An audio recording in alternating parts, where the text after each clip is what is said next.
딸의 수능이 끝난 날, 나는 이혼을 결심했다. 시험장을 나서는 딸과 나는 서로를 부둥켜 안고 울었다. 딸은 자신의 노력과 지나간 청춘을 위해 울었고, 나는 지난 세월 동안 겪었던 억울함과 원통함에 울었다. 남편은 딸의 수능 합격을 축하하기 위해 양가 식구들을 모두 초대해 큰 룸을 예약했다고 했다. 마침 잘 됐다. 일일이 찾아가 알릴 수고를 덜었으니 수능 시험장 앞에서 딸을 기다렸다. 오랜만에 입는 멋스러운 원피스와 하이힐이 어색하기만 했다. 한 손에는 해바라기 꽃다발을 들고 다른 한 손으로는 햇빛을 가리기 위해 우산을 펼쳤다. 오늘 아침 집을 나설 때 박선우는 나를 힐끗 보더니 비웃으며 말했다. 쇼하고 있네. 나는 그의 그런 태도에 익숙했다. 그는 꾸미거나 의식적인 순간을 만드는 것을 의미 없고 시간 낭비라고 생각했다. 그에게는 따뜻한 밥 한 끼, 국 한 그릇이 더 실용적이었다. 당신은 하루 종일 집에만 있으니 그런 쓸데없는 생각이나 하는 거야. 의식 같은 게 밥 먹여주나? 그런 낭만 타령하다가 굶어 죽겠어. 그러고는 나태하게 덧붙였다. 나보고 시험장까지 데려다 달라고 일찍 깨우진 마. 우리는 영원히 같은 주파수에 있을 수 없었다. 나는 새벽 6시에 일어나 공원에서 조깅을 하고 집에 돌아와 그가 좋아하는 오곡죽을 끓였다. 죽이 알맞게 식을 때쯤. 예전에는 두유도 직접 갈아 만들었지만 그는 믹서기 소리가 잠을 방해한다며 불평해서 그만두었다. 대신 나는 새블록이나 떨어진 가게에 가서 신선한 두유를 사왔다. 내가 집에 돌아오면 그는 막 잠에서 깨어 몽롱한 상태였다. 그는 스마트폰을 보며 화장실을 들락거렸고 세면대에서 머리를 숙여 감으며 왜 잡아당길 수 있는 수전으로 바꾸지 않았냐고 매번 머리를 부딪힌다며 또 불평했다. 세수를 마친 그는 스마트폰으로 뉴스를 들으며 아침을 먹고는 출근했다. 우리는 한 집에 살았지만 함께 밥을 먹거나 함께 잠자리에 들거나 같은 시간에 일어나는 일은 거의 없었다. 나는 항상 그의 뒤를 따랐고 그가 남긴 음식을 먹고 화장실을 청소하고 어지러운 부엌을 정리했다. 한낮의 햇살에 눈이 부셨다. 나는 우산 그늘 속으로 몸을 더 깊이 숨겼다. 딸 미나가 시험장에서 뛰쳐나와 내게 달려왔다. 아름답게 성장한 딸의 모습을 보니 눈물이 왈칵 쏟아졌다. 딸의 눈시울도 붉어졌다. 엄마, 고생 많았어. 우리 함께 잘 해냈어. 박선우에게서 식당을 예약했으니 딸을 위한 축하 파티를 열자는 문자가 왔다. 식당에 도착하자 박선우는 딸에게 장미꽃다발을 건넸다. 우리 딸, 이제 다 컸네. 이 특별한 날, 아빠가 주는 첫 장미꽃이야. 그는 낭만을 모르는 사람이 아닌 듯 입에 발린 말을 능숙하게 했다. 양가 식구들이 모두 모여 분위기는 화기애애했다. 그들은 딸을 둘러싸고 올해 수능 문제에 대해 이야기하다가 서로를 칭찬하기 시작했다. 우리 부모님은 박선우가 돈을 잘 벌어서 내가 집에서 호강한다며 그와 결혼한 것이 전생의 나라를 구한 복이라고 했다. 시부모님은 내가 살림을 야무지게 잘하고 집안을 깔끔하게 관리한다며 밖에서 쥐 잡아먹은 것처럼 립스틱이나 바르는 여자들과는 다르다고 맞장구 쳤다. 박선우는 더이양양하게 나에게 왜 음식이 아직 안 나오는지 가서 보고 오라고 시켰다. 나는 꿈쩍도 않고 자리에 앉아 침착하게 선언했다. 나 이혼하려고요. 마지막 만찬은 순식간에 아수라장이 되었다. 딸이 울음을 터뜨렸다. 엄마, 왜 그래? 오늘 좋은 날이잖아. 시부모님은 더 이상 가면을 쓰지 않고 내 얼굴에 대고 소리쳤다. 이게 미쳤나? 우리 아들 등골 빼먹고 살더니 이제 애다 키웠다고 이혼하겠다고? 이렇게 은혜도 모르는 년은 처음 보네. 우리 부모님은 내 손을 잡고 속삭였다. 어리석은 짓 하지 마라. 네 나이가 벌써 40이 넘었는데 이혼하고 선우만 한 사람을 어떻게 또 만나려고 그래. 게다가 미나도 다 컸는데 어서 사과하고 없던 일로 해. 박선우는 믿을 수 없다는 듯 눈을 동그랗게 떴다. 당신 미쳤어? 내가 뭘 잘못했는데? 오늘 시험장에 같이 안 가줘서 그래? 아니면 아침에 당신이 골라준 옷 안 입어서? 왜 이렇게 일을 복잡하게 만들어? 그 순간 나는 오히려 평온해졌다. 물잔을 들어 단숨에 비웠다. 박선우 씨, 오늘 협상하러 온 게 아니라 통보하러 온 거예요. 12억짜리 집은 필요 없으니 현금으로 절반 주세요. 당신이 동의하지 않을 수도 있겠지만 매달 대출금 절반을 당신 계좌로 이체한 기록이 있어요. 증거도 다 있고요. 당신 차는 당신이 갖고 내 차는 내가 가질게요. 저축한 돈은 반으로 나누죠. 귀찮게 하기 싫으면 변호사 선임해서 처리할게요. 딸은 다 컸으니 양육권은 스스로 선택할 권리가 있어요. 누구를 선택하든 양육비와 생활비는 양쪽이 분담해야 하고요. 박선우는 미간을 찌푸리며 생각에 잠기더니 이내 분노에 차 테이블 위컵을 깨뜨렸다. 동의 못해. 당신 생각에 그렇게 나누는 게 공평하다고 생각해? 처음에는 그가 이 결혼을 잃고 싶지 않다는 희망을 조금 가졌었다. 하지만 그 말을 듣는 순간 나는 완전히 마음이 식어버렸다. 그는 단지 손익을 따지고 있었던 것이다. 집안의 돈은 모두 자기가 벌었으니 나는 그만큼 받을 자격이 없다는 속내였다. 그렇게 계산을 다 해놓은 걸 보니 딴 놈이라도 생긴 거냐? 그 말은 우리 사이에 마지막으로 남아있던 얇은 막을 찢어버렸다. 캥기는 게 있는 자들만이 남을 탓하는 법이다. 당신이 한 짓들을 내가 다 불어버리면 우리 딸이 당신 얼굴 다시는 안 볼까 봐 겁나네요.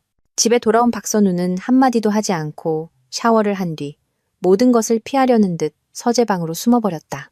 욕실 바닥에는 그의 속옷과 양말이 아무렇게나 널브러져 있었고 변기에는 오물이 묻어 있었다. 이 광경을 나는 10년 넘게 마주해왔다. 매일 그가 씻고 난 뒤 욕실을 청소하고 다음날 입을 옷을 골라 침대 머리맡에 놓아두었다. 나는 두 손가락으로 그의 더러운 옷가지를 집어 쓰레기통에 던져버렸다. 그리고 내 세면도구를 챙겨 악취나는 욕실 문을 닫았다. 나는 혼자 안방을 차지했다. 그날 밤 딸이 이불을 들고 내게 왔다. 엄마 아빠 바람 폈어? 언제부터 이야기를 시작해야 할까? 딸이 중3이었을 때부터 그는 집에 들어오지 않는 날이 잦아졌다. 한 번은 거의 한 달 가까이 그러다가 내가 그의 바지 주머니를 뒤져 신세계 백화점에서 산 최신 명품 립스틱 영수증을 발견했다. 당연히 내게 사준 것이 아니었다. 내가 추궁하자 그는 당당하게 대답했다. 팀빌딩 때 동료들한테 준 선물이야. 여자 동료들 한 명씩 다 사줬어. 못 믿겠으면 가서 확인해봐. 나는 되물었다. 그럼 왜 내 건 안 사줬는데? 그는 나를 위아래로 훑어보더니 말했다. 당신은 일도 안 하고 하루 종일 집에만 있으면서 그거 발라서 누구한테 보여주려고. 그리고 내가 생활비 줬잖아. 갖고 싶으면 당신이 직접 사. 꼭 내 손을 거쳐야만 의식이 되는 거야? 우리 딸은 미숙아로 태어나 한 달 넘게 인큐베이터에 있다가 겨우 위기를 넘겼다. 어릴 적에는 바람만 불어도 감기에 걸려 병원 신세를 지는 일이 잦았다. 그때 박선우는 막 대기업에서 자리를 잡기 시작해 밤낮으로 바빴고 시부모님은 몸이 약하다는 핑계로 단 하루도 아이를 돌봐주지 않으셨다. 사실은 내가 딸을 낳았다는 이유로 나를 무시해서 돕고 싶지 않으셨던 것이다. 힘겨운 삶은 딸이 초등학교에 들어갈 때까지 계속되었다. 나는 몇 번이나 직장을 옮겼지만 어느 곳에서도 오래 일하지 못했다. 박선우의 사업이 조금씩 자리를 잡자 그는 딸이 종일반에 다니는 것을 참지 못하고 내게 약속했다. 당신은 집에서 미나 돌보는 데만 신경 써. 돈 버는 건 내가 알아서 할게. 당신이랑 미나 고생 안 시킬게. 그때는 아직 감정이 남아 있었기에 나는 그것이 허황된 약속이라고 생각하지 않았다. 어떤 사랑 고백보다 책임감 있는 말이라고 느꼈다.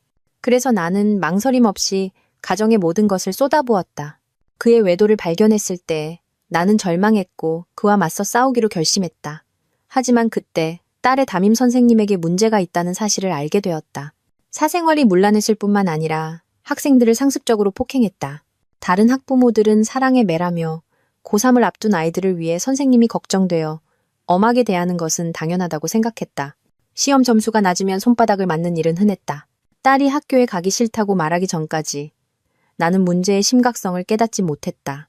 같은 반 여학생 하나가 수업 시간에 짝과 이야기했다는 이유로 선생님에게 맞아 갈비뼈가 부러지는 일까지 있었다. 선생님이 복도에서 학생을 때릴 때 딸은 화장실에 간다며 잠시 나와 있었다. 복도에 숨어 소리도 내지 못하고 있다가 선생님의 분노가 가라앉은 뒤에야 몰래 교실로 돌아왔다고 했다. 반 학부모들은 모두 서명하여 담임 교체를 요구했다. 하지만 수능이 불과 한 학기 남은 시점이라 아이들의 심리는 큰 타격을 입었다. 나는 급히 딸을 위해 학원과 심리 상담을 알아봤다. 무력감을 느끼며 박선우에게 도움을 청했다. 혹시 아는 사람 중에 실력 좋은 심리 상담사 있어요? 미나 상태가 좀 안 좋은 것 같아요. 전화기 너머로 달콤한 목소리가 들려왔다. 선우 씨, 쿠키 다 구워졌어요. 연유 더 뿌려줄까요? 박선우는 당황하며 버럭 소리쳤다. 내가 아는 의사가 어딨어. 인터넷으로 찾아봐. 안 되면 학교 쉬게 하든가. 그는 아무 생각 없이 내뱉은 말이었지만 그 한마디 한마디가 내 심장을 후려쳤다. 나는 더 이상 추궁하지 않고 아무 일 없었던 것처럼 행동했다. 밤에는 베개를 끌어안고 소리 없이 울며 다짐했다. 참자. 딸이 다 클 때까지 참고 또 참자. 그날이 오면 당신을 완전히 무너뜨려 주겠어. 나는 딸에게 이 모든 세세한 이야기를 해주지 않았다. 그저 딸이 듣고 싶어하는 대답만 해주었다. 그래도 아빠는 내 아빠야. 아빠가 다른 사람이 생겼다면 그분 행복을 찾아가게 둬야지. 엄마 아빠는 그냥 서로 안 맞았던 거고 인연이 닿은 거야. 딸은 그 말을 듣고 눈물을 글썽였다. 그럼 나 이제 집이 없어지는 거야? 아니야. 아빠는 아빠고 엄마는 엄마야. 네가 가고 싶은 집에 가면 돼. 엄마는 엄마 아빠의 문제 때문에 네가 아빠랑 가깝게 지내는 걸 막지 않을 거야. 솔직히 말해서 나중에 아빠가 늙으면 네가 돌봐드리고 장례도 치러드려야 해. 그건 법적인 책임이자 핏줄의 정이니까. 딸이 내게 머리를 기댔다. 엄마, 난 그냥 엄마가 너무 안쓰러워. 이혼은 긴 싸움이 될 것이었다. 나는 박선우가 쉽게 동의하지 않을 것을 알았지만 모든 준비가 되어 있었다. 다음 날 아침, 박선우는 물을 마시러 일어났다가 텅 빈 전기포트를 발견하고는 생수병을 따서 마셨다. 화장실에서는 그가 놀라 하는 소리와 함께 변기를 닦는 소리가 들렸다. 그리고 부엌으로 내려와 깨끗한 주방을 보고는 내가 더 이상 예전처럼 아침을 차려주지 않을 것이라는 사실을 깨달았다. 깨끗한 양말, 햇볕에 말린 이불 커버, 가득 채워진 전기포트, 정성껏 차려진 식사, 늘 반짝이는 변기와 세면대. 그 사소해 보이는 모든 것들에는 누군가의 노동이 필요했지만 그 사람은 더 이상 내가 아닐 터였다. 얘기 좀 해. 내가 막 계란 프라이를 담았던 접시를 닦고 있을 때 박선우가 나를 불렀다. 이혼 못해. 미나도 다 컸는데 애한테 집이 없다는 느낌을 주게 할 순 없어. 당신이 집에만 너무 오래 있어서 그래. 정 힘들면 다시 일 시작해. 그럼 쓸데없는 생각 안 할 거야. 요즘 경제도 어려워서 나도 스트레스가 심해. 내 입장도 좀 이해해줘. 재산 분할 얘기는 그만하고. 우리가 가진 거 나중에 다 미나 거잖아. 그는 여전히 내가 토라져 있다고 생각했다. 본질을 흐리지 마. 나는 그에게 상기시켰다. 내가 당신과 그 여자 얘기를 꺼낼 수도 있으니까. 내가 증거가 없을 거라고 생각해? 나는 박선우를 그토록 사로잡은 여자가 누굴지 궁금했다. 그래서 몰래 그들을 미행했다. 그 여자는 내 상상과는 전혀 다른 모습이었다. 나는 적어도 그녀가 박선우와 일에 대해 토론하고 공감대를 형성할 수 있는 성공한 커리어 우먼일 거라고 생각했다. 하지만 아니었다. 그녀는 작고 평범했으며 눈가에는 잔주름이 있었고 머리는 높게 묶은 포니테일 스타일이었다. 박선우는 빵집에서 케이크를 하나 사서 차에 싣고 두 사람은 함께 시장으로 향했다. 마치 기념일을 준비하는 모습이었다.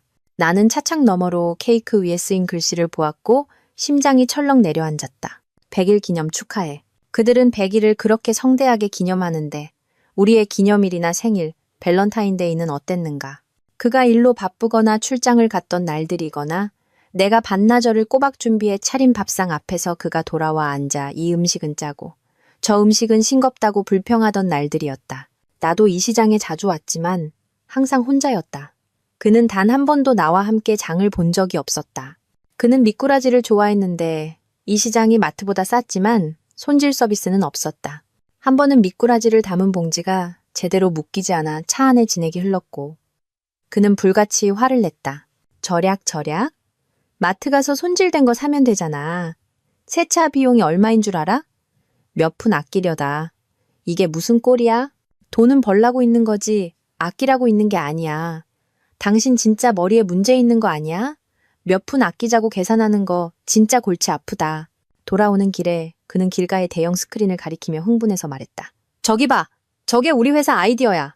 나는 차바닥 매트에 흐른 진액을 닦느라 바빴고 머릿속에는 어디 가서 세차를 해야 할지 생각뿐이었다.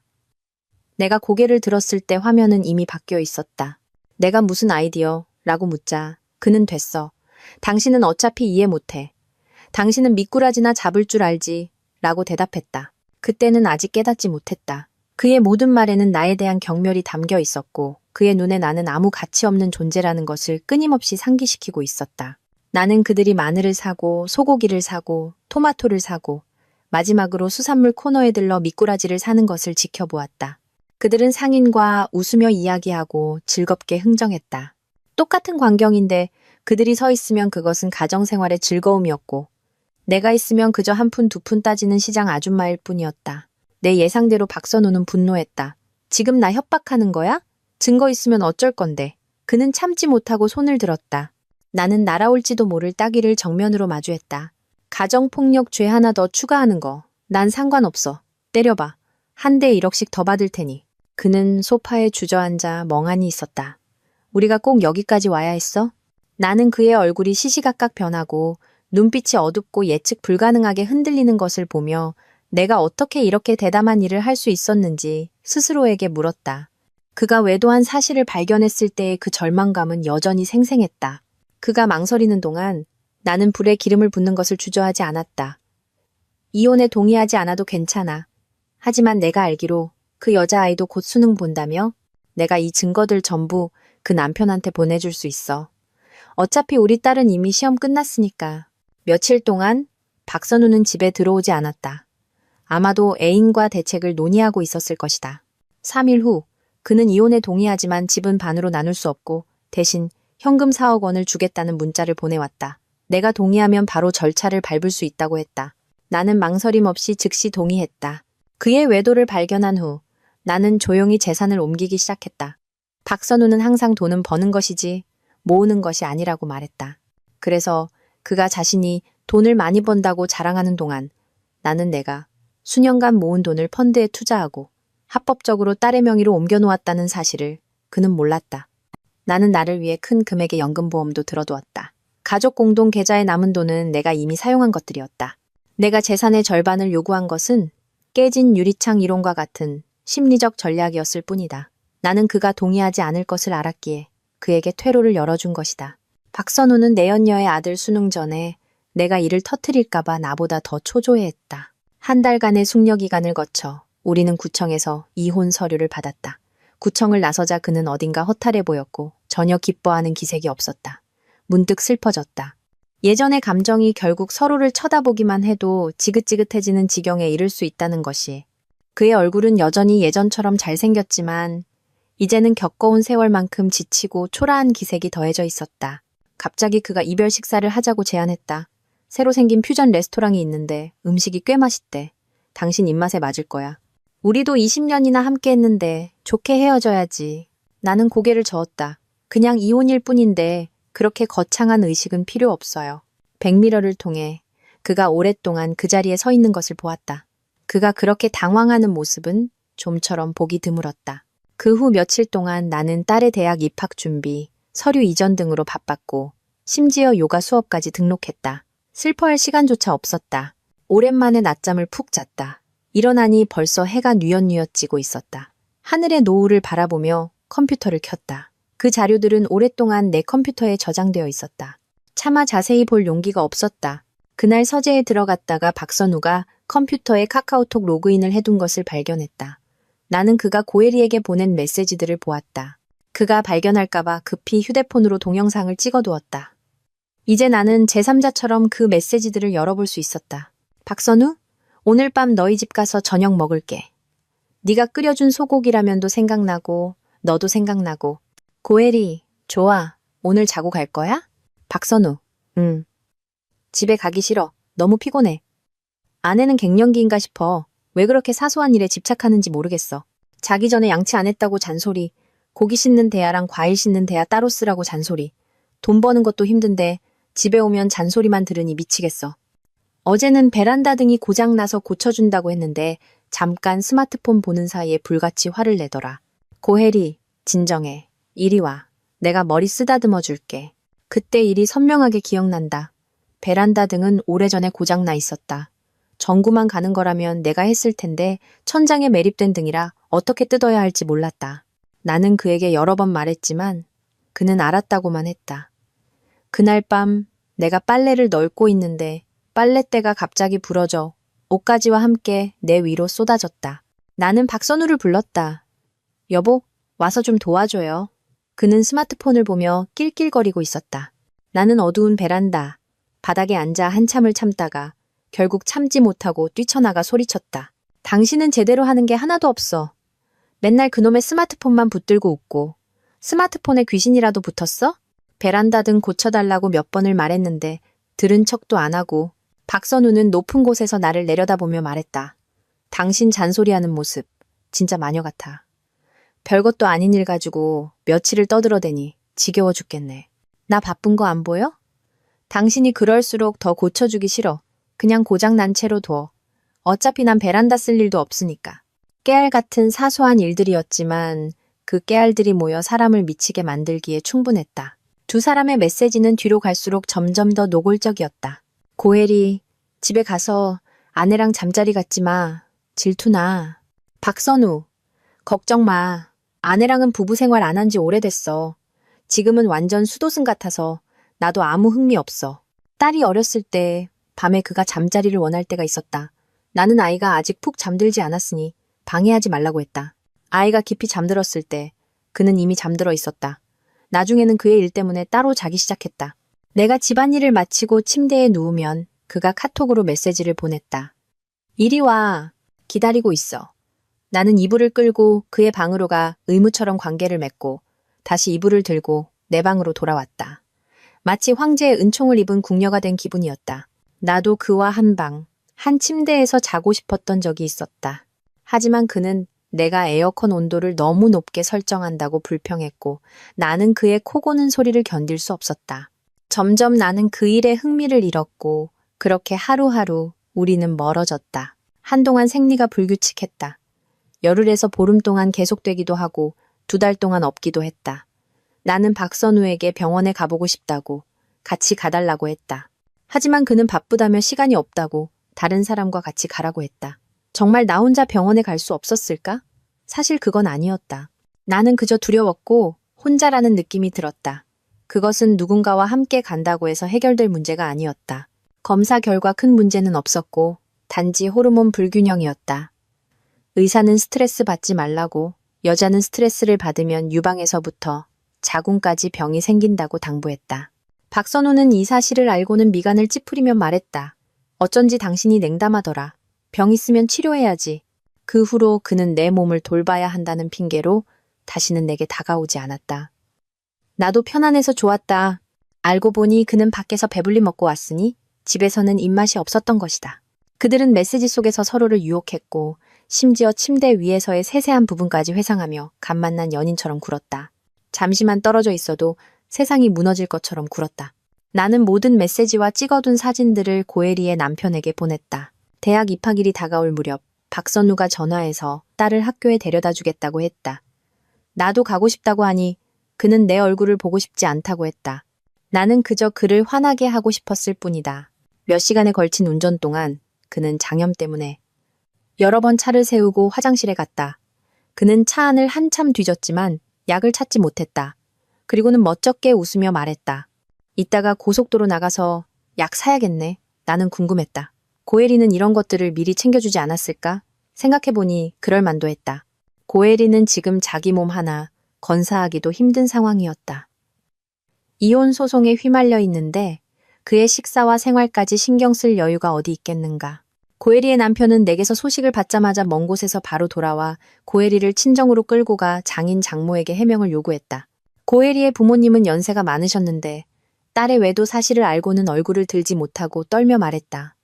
우리 딸이 먼저 잘못했으니 어떻게 처리하든 따르겠소. 박선우는 이 사실을 알고 분노하며 내게 소리쳤다. 강지우, 당신이 그들 일에 개입하지 않겠다고 했잖아. 이제 와서 다리 건너니 배 걷어차는 거야? 나는 웃으며 대답했다. 나는 고등학교 입시 전에는 말하지 않겠다고 했지. 입시 후에도 말하지 않겠다고 약속한 적은 없어. 내가 말하지 않았으면 어떻게 당신들을 도울 수 있었겠어? 아니면 당신은 다른 사람 가정을 위해 기꺼이 고기 방패가 되어 남의 아내와 몰래 만나는 즐거움을 누리고 싶었어? 나는 의기양양하게 웃었다. 수년간의 원한이 드디어 조금 풀리는 기분이었다. 박선우는 이를 갈며 말했다. 역시 여자 속은 좁아 터졌어. 당신은 예전이나 지금이나 똑같이 속이 좁아. 고혜리는 박선우를 찾아가 비처럼 울며 그에게 약속을 해달라고 애원했다. 이 사건 이후 박선우는 당연히 내게 더 이상 말을 걸지 않았다. 그와 미나는 앞자리에 나란히 앉았고 나는 뒷자리에 앉았다. 그가 분홍색 원피스를 꺼내 미나에게 건넸다. 아빠가 너 주려고 샀어. 네가 제일 좋아하는 분홍색이잖아. 미나는 그것을 받아들고는 언짢아 했다. 나 이제 애 아니거든. 분홍색 안 좋아한 지 오래됐어. 촌스러워. 아빠는 맨날 엄마 센스 없다고 뭐라 하더니 정작 아빠가 고른 게 이거야? 환불해. 나 이거 싫어. 그는 잠시 멍해져서 고개를 숙이고 생각에 잠겼다. 얼마나 오랫동안 딸의 삶에 참여하지 않았던가. 그가 나를 비웃으며 입에 달고 살던 당신은 정말 센스가 없어라는 말이 정작 자신에게 돌아오니 이렇게 아픈 것이었구나. 늦가을 초겨울, 박선우와 고혜리는 결혼했다. 두 사람 모두 이혼 과정이 순탄치 않았기에 결혼식도 조용히 치렀다. 고혜리는 전 남편에게 한바탕 맞았고 박선우가 한밤중에 달려가 구해내야 했다. 그날 밤 그녀는 작은 캐리어 하나를 끌고 박선우의 집에 들어갔다. 그때 나는 제주도로 가는 길이었다. 나와 박선우가 이혼했다는 사실을 알고 부모님은 여러 번 나를 꾸짖으셨다. 그들 눈에 나는 그저 하루 세끼 챙기는 일로 바빴을 뿐 그게 뭐가 힘든 일이냐는 것이었다. 내 삶은 전적으로 박선우에게 의존하고 있었고 그가 외도했을 때도 어머니는 그저 남자가 다 그렇지. 고치면 되는 거야. 화내봤자 다른 여자 찾아가는 것밖에 더 되겠어? 그냥 한쪽 눈 감고 살면 되는 거야. 라고 가볍게 말씀하셨다. 하지만 나에게는 그럴 수 없는 일이었다. 수년 동안 나는 그에게 모든 사랑을 쏟아부었고 보답을 기대하지는 않았지만 행복을 느낀 적도 없었다. 제대로 쉰 적도 거의 없었다. 아이를 돌보고 빨래하고 밥하고 아이 숙제를 가르쳤다. 나는 수많은 외로운 밤을 어둠 속에서 홀로 걸어왔다. 앞으로 아무리 나빠져도 그 시절보다는 나쁠 수 없었다. 사람들은 제주도가 짧은 사랑의 도시라고 했지만 나에게 가장 큰 사랑은 푸른 하늘과 미소를 만났을 때, 화려한 색감의 전통 직무를 만났을 때, 그리고 밤의 장막 아래 슬픈 사랑 노래를 만났을 때였다. 하지만 뜻밖에도 나는 한 연하의 남자를 만났다. 아마도 올 것이 왔다는 말이 내게 영향을 미쳤거나 아니면 내 안의 외로움이 너무 오래되었기 때문일 것이다. 나는 바 한 구석에 앉아 댄스 플로어의 활기찬 군중과 화려한 조명을 바라보았다. 오랫동안 잠들어 있던 심장이 다시 살아나는 것 같았다. 말을 걸어온 남자는 머리를 짧게 깎고 운동복 차림에 반짝이는 은목걸이를 하고 크로스백을 걸치고 있었다. 그는 반항적으로 보였지만 목소리는 매우 차분했다. 누나, 저랑 한잔 하실래요? 그 후의 일은 물 흐르듯 자연스러웠다. 그는 나를 벽으로 밀어붙였고 그의 손이 내 등 뒤로 파고들어 능숙하게 브래지어를 풀었다. 그의 뜨거운 체온에 내가 녹아내리는 것 같았다. 마침내 그는 내 가슴에 도달했을 때 만족스러운 표정을 지었다. 그는 내 몸을 꿰뚫었고 파도가 계속해서 밀려왔다. 내 영혼이 하늘 높이 날아오를 것 같았다. 나는 내 몸이 다시 살아나는 것을 느꼈다. 젊음은 좋구나. 감탄하지 않을 수 없었다. 시든 오이보다 훨씬 나았다. 어두운 방 안에서는 그의 별처럼 빛나는 눈만 보였다. 그가 강하게 명령했다. 누나, 눈 떠봐요. 저 좀 봐요. 제 이름은 조성현이에요. 진실할 때 성자요.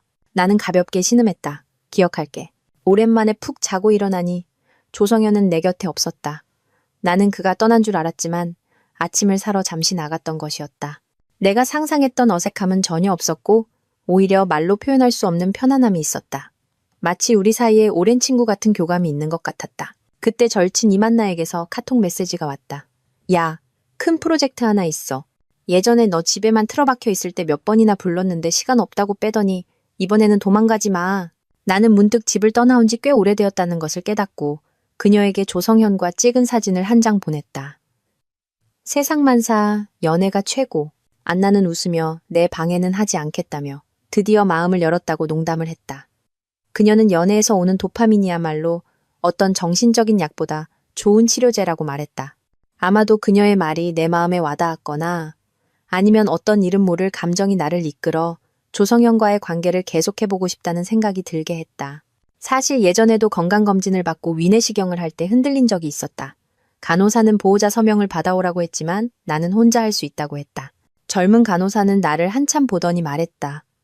환자분, 그래도 보호자분 모시고 오시는 게 좋아요. 혹시 무슨 일 생기면 저희가 책임질 수 없어요. 가족분들은 어디 계세요? 부모님은 연로하시고 딸은 멀리서 공부하고 있고 남편과는 이혼했다. 간호사는 고개를 숙이며 아 하고 대답했다. 그녀의 눈에는 동정심이 어려 있었다. 그때 나는 정말로 짝을 찾아야 할지도 모른다고 생각했다. 식사를 마친 후 나와 조성현은 함께 한라산으로 향했다. 가이드는 산에서 산소 부족으로 사망해도 자연사로 간주되며 책임을 지지 않는다고 말했다. 산을 오를수록 고산병 증세는 점점 심해졌다. 조성현은 항상 내 손을 꼭 잡아주었다. 산소캔을 6통이나 썼지만 여전히 가슴이 답답하고 숨이 가빴다. 높이 올라갈수록 경치는 더욱 장엄해졌지만 그만큼 위험했다. 나는 일출이 설산을 비추는 광경에 압도당했다. 안개 속에 펼쳐진 광활한 초원과 손을 뻗으면 닿을 듯한 푸른 하늘 앞에 서 있었다. 해발 947m. 내 심장 박동과 호흡은 가빠지고 온몸에 피가 끓어오르는 것 같았다. 조성현은 이곳이 산소가 부족할지언정 믿음은 부족하지 않은 곳이라고 말했다. 그의 열정적인 눈빛을 보니 산소 부족이 더 심해지는 것 같았다. 나는 갑자기 그의 입술에 키스했다. 성현아, 나랑 같이 가자. 그의 휴대폰이 갑자기 울렸다. 연달아 메시지 알림이 울렸지만 그는 그저 전원을 눌러 꺼버렸다. 그는 미안한 듯 미소를 지었다. 누나, 방금 뭐라고 했어요? 나는 평정을 되찾았다. 우리 여기서 헤어져요. 조성현은 당황했다. 그는 진지하게 설명했다. 누나, 오해예요. 저는 정말 누나랑 미래를 생각하고 있어요. 누나는 제가 만났던 다른 여자들이랑은 달라요. 누나한테는 뭔가 특별한 매력이 있어요. 하지만 나는 그것을 원하지 않았다. 이번 설산 여행은 내가 용감하게 앞을 향해 나아가야 한다는 것을 깨닫게 해주었다. 산과 바다, 그리고 세상을 바라보며 더 이상 나 자신을 좁은 관계 속에 가두고 싶지 않았다. 다 큰 아이의 동반자가 되고 싶지도 않았고 늙은이 옆에 앉아 예시하기나 하고 싶지도 않았다. 집으로 돌아온 후 나는 여행 경험을 글로 써서 인터넷에 올렸다.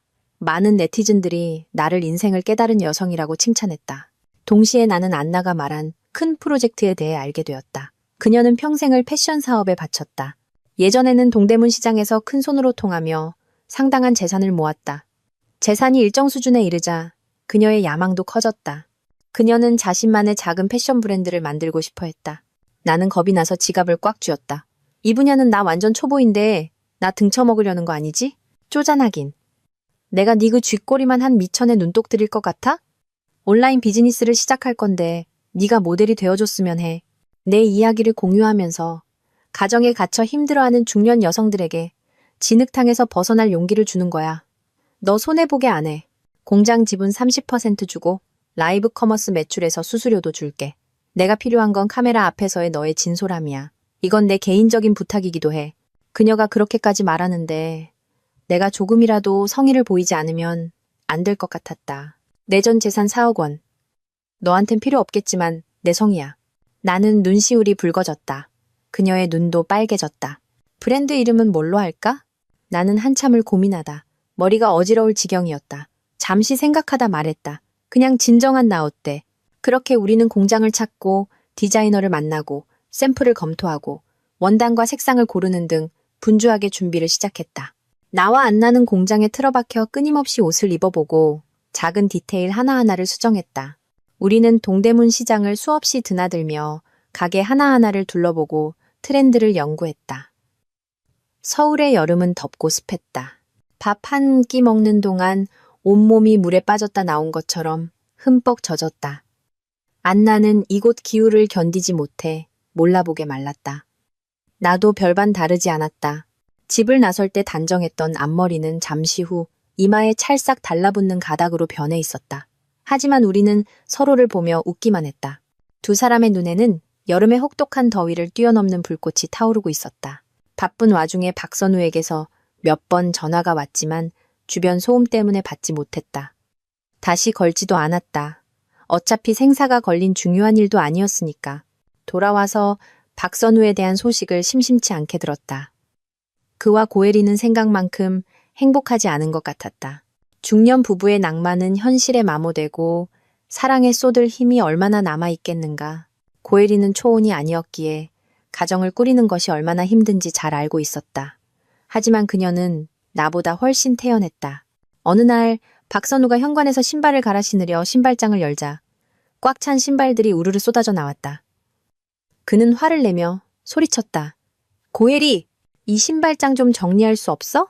고혜리는 되받아쳤다. 당신은 손이 없어. 발이 없어? 그는 몇 바퀴를 돌다가 결국 베란다에서 슬리퍼 한 짝, 침대 밑에서 다른 한 짝을 찾아냈다. 욕실에는 큰 잿더리가 있었는데 샤워 물에 젖은 담배꽁초들이 가득했다. 물에 젖은 담배꽁초는 누렇게 변해 역한 냄새를 풍겼고 그는 그 냄새에 기절할 뻔했다. 그는 멍해졌다. 자신도 모르게 전철을 떠올렸다. 항상 자신의 뒤를 따라다니며 신발, 옷, 그리고 담배꽁초 하나만 있어도 바로 비워주던 그녀를. 그는 그렇게 보살핌 받는 것에 익숙해져 그녀가 피곤할 것이라고는 한 번도 생각해 본 적이 없었다. 고혜리는 전혀 달랐다. 박선우는 이 집이 낯설게만 느껴졌다. 소파 위에 던져진 더러운 옷, 정리되지 않은 침구, 기름때 낀 주방. 그는 수시로 불쾌감을 느꼈다. 고혜리는 못 참겠으면 당신이 직접 해. 난 귀찮아서 하기 싫어 라고만 말했다. 박선우는 자신의 눈을 의심하기 시작했다. 왜 예전에 전처의 손톱만큼도 못한 고혜리를 선택했을까? 그를 가장 골치 아프게 한 것은 돈 문제였다. 월급이 들어오기도 전에 고혜리가 돈을 요구했다. 예전에는 여자가 옷, 가방, 액세서리에 그렇게 많은 돈을 쓰는 줄 몰랐다. 몇 번 그러자 박선우는 짜증이 나서 물었다. 당신 반평생 살면서 모아놓은 돈 한 푼도 없어? 날 현금 인출기로 알아? 고혜리는 세상에서 가장 웃긴 이야기를 들은 것처럼 말했다. 내 돈을 당신이 감히 건드려? 당연히 내 아들 주려고 모아둔 거지. 내가 당신 따라왔으니 당연히 당신이 내 생활비를 책임져야지. 남자라는 사람이 전 남편한테서 받은 위자료나 넘보고 창피한 줄도 몰라? 박선우는 할 말을 잃었다. 그렇다. 만약 한 남자가 경제적 책임을 지지 않고 삶의 가치를 더해주지 않는다면 그가 무슨 소용이 있겠는가. 그런데 예전에 그는 어디서 그런 우월감을 느꼈던 걸까. 다시 박선우를 만난 것은 완전히 예상 밖이었다. 그는 우리 집 아래 쓰레기통 옆에 서서 위쪽 창문을 올려다보고 있었다. 내가 내려오는 것을 보자 그의 눈빛에 기쁨이 스쳤다. 나는 예의상 인사했다. 누구 기다리세요? 여기 사는 친구라도 있어요? 그가 말했다. 당신 기다렸어. 나는 무슨 일이냐고 물었다. 그는 딸에 대해 상의할 일이 있다고 했다. 나는 거절하지 않고 그를 따라 차에 탔다. 차는 한 서양식 레스토랑 앞에 멈췄다.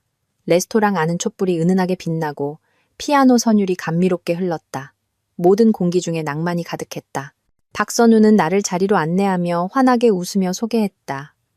이 레스토랑은 예약해야 해. 당신이 전에 좋아하던 와인 소고기 스튜랑 블랙 트러플 치킨 샐러드 시켜놨어. 그는 직원에게 신호를 보내 미리 준비한 장미 꽃다발을 가져오게 해 내게 건넸다. 나는 그의 열정적이고 활기찬 모습을 보았다. 마치 우리 사이에 다툼이나 이별, 분열이 전혀 없었던 것처럼. 마치 꽃다발 하나로 모든 것을 덮을 수 있다는 듯이. 강지우, 우리 다시 합치자. 나는 눈을 동그랗게 뜨고 그를 쳐다봤다. 그가 정신에 문제가 있는 것 같았다. 나 고혜리랑 헤어졌어. 혼인신고도 안 했고. 그랬구나. 황혼이 오고 머리에 서리가 내리면 중간에 만난 부부는 마음을 합치기 어려운 법이다. 나는 한숨을 쉬며 입을 열었다. 미쳤어요? 딸을 핑계로 날 불러내더니 이제 와서 화해하자고? 대체 어디서 그런 자신감이 나오는 거예요? 그는 내가 이렇게 차갑게 나올 것을 이미 예상했다는 듯 철저히 준비해 온 듯 했다. 미나를 생각해서라도 분명 아이도 우리가 다시 합치길 바랄 거야. 지난 시간 동안 나도 많이 생각했어. 내가 이기적이었어. 가족이라는 이름으로 당신을 묶어두면 안 됐는데. 앞으로 당신이 하고 싶은 거 뭐든 해. 나도 일줄이고 당신이랑 더 많은 시간 보낼게. 사실 우리가 함께한 20년 동안 오롯이 우리 둘만을 위한 시간은 거의 없었잖아. 그의 목소리에는 과거에 대한 그리움이 가득했다. 예전에 당신이 나한테 제일 잘해줬어. 나는 당신의 관심을 당연하게 여겼지. 당신이 당연히 내 뒤를 따라다니고 나를 중심으로 돌아야 한다고 생각했어. 내가 정말 잘못했다는 걸 깨달았어. 나는 그저 돈 많이 벌어서 더 큰 집으로 이사하고 당신과 미나가 더 좋은 삶을 살게 해주려는 생각뿐이었어. 다 고혜리 탓이야. 그녀가 날 유혹해서 내가 한 걸음씩 잘못된 길로 빠져들게 했어. 그 말을 듣자니 역겨움이 치밀었다. 이 세상에 미안하다고 해서 모든 일이 처음으로 돌아갈 수 있는 건 아니에요. 나에게도 고혜리 씨에게도 당신은 좋은 남자가 아니었어요. 항상 자신을 높은 곳에 두고 제3자의 시선으로 우리를 비판했죠. 당신 말에 따르면 지금의 내가 되고 따르지 않으면 고혜리 씨처럼 되는 거겠죠? 사실 가장 이기적이고 냉정한 사람은 바로 당신이에요. 그리고 가장 위선적인 사람이기도 하고요. 항상 온 세상이 자기에게 빚졌다고 생각하죠. 그 성격은 평생 갈 거예요. 늙어서 외로워질 때까지. 그는 뜻밖에도 반박하지 않았다. 그의 모습은 겸손해졌고 목소리는 거의 애원하는 듯했다. 당신도 놀 만큼 놀았잖아. 어떤 면에서는 우리 쌤쌤인 셈이야. 난 당신을 탓하지 않아. 당신도 한 바퀴 돌고 보니 결국 혼자고 당신을 받아줄 수 있는 사람은 나뿐이잖아. 나는 화가 나서 웃음이 터졌다. 지금 자기가 무슨 말을 하는지 알고는 있어요? 당신은 혼인 중에 바람을 피웠고 난 싱글일 때 연애를 했는데 어떻게 쌤쌤이라는 거죠? 내가 당신 때문에 낭비한 세월은 영원히 되돌릴 수 없어요. 이제부터 딸을 핑계로 나를 만나려 하지 마세요. 미나는 다 컸어요. 무슨 일 있으면 아이가 직접 나를 찾을 거예요. 말을 마치고 나는 몸을 돌려 걸어 나갔다.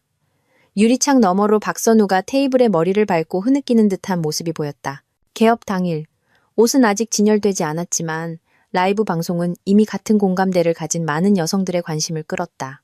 다른 온라인 판매자들과 달리 나는 제품을 소개하지 않았다. 그저 입었다가 벗기를 반복하며 제품 샘플을 계속해서 보여주었다. 나는 내 인생의 지난 수십 년에 대해 끊임없이 이야기하며 라이브 방송실을 토크쇼장으로 만들었다. 여러분, 저를 동정할 필요 없어요. 제 삶은 항상 햇빛과 달빛으로 가득 차 있었고 앞으로도 그럴 거예요. 나는 고개를 들어 불꽃놀이를 구경할 것이고 여전히 꽃을 심고 와인을 마실 것이며 때로는 큰 야망도 품을 겁니다. 화면 앞에 모든 중년 여성분들, 주름이 마음속 깊이 파고들지만 않는다면 여러분은 20살 때처럼 언제나 빛날 수 있어요. 만약 결혼 생활에서 어려운 결정 앞에 서 있다면 스스로에게 물어보세요. 강인한 독행이 찰나의 화려한 뿐인 두 사람의 삶보다 나은지. 우리는 모두 용감하게 진정한 자신으로 살아야 해요. 진정한 나 자신으로 사는 것. 그것이 바로 저희가 만든 브랜드. 진정한 나의 의미입니다. 카메라 뒤에 있던 안나는 끊임없이 엄지를 치켜세우며 칭찬했다. 우리의 주력 상품은 단 하루 저녁 만에 1만 개 이상 팔렸다. 방송이 끝난 후 나와 안나는 죽을 먹으러 갔다. 그녀는 내가 그 말을 할 때 마음에 어떤 감정이 일었는지 물었다. 너무 슬프면 앞으로는 이 방향으로 가지 말자. 내가 생각이 짧았어. 우리 사이에 네가 아물었던 상처를 다시 파헤치는 건 볼 수 없지. 아프잖아. 나는 그녀의 눈에서 진심 어린 걱정을 보았고 진심으로 고개를 끄덕였다. 솔직히 좀 뭉클하긴 했어. 근데 우리 얼마나 벌었는지 백오피스 데이터부터 좀 보고 싶다. 꺼져.